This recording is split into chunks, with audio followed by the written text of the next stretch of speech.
Imagine waking up one day and there's no water in your tap.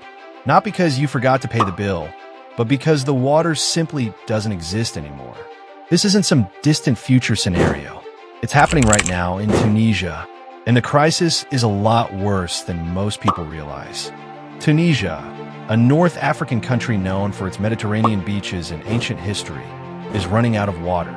Years of drought, hotter temperatures, and very little rain have pushed the country into one of the worst water shortages in decades.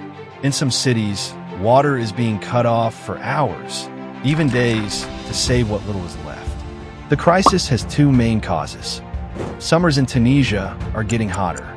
Rainfall is becoming rare and unpredictable. The few dams that store water are now at dangerously low levels. Agriculture in Tunisia uses almost 80% of the country's water, especially for crops like olives and dates. But with less rain, the groundwater isn't being replaced. It's like withdrawing money from a bank account without making any deposits. Eventually, it runs out.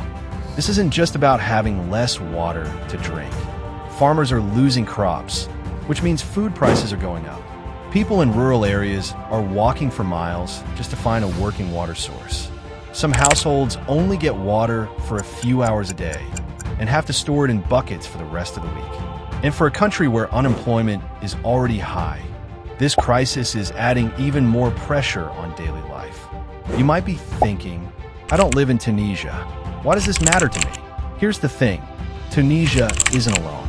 From southern Europe to parts of the Middle East, water shortages are becoming more common.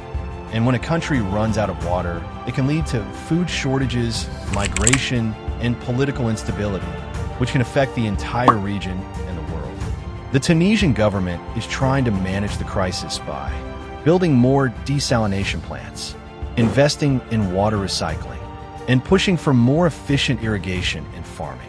But experts say unless there's a major shift in how water is managed, and unless the climate situation improves, Tunisia could face severe water scarcity within the next decade. Water is something we all take for granted until it's gone. Tunisia's crisis is a warning, not just for one country, but for all of us. Because when the wells run dry, it's already too late. If you found this story important, subscribe for more global updates you might not see in the headlines.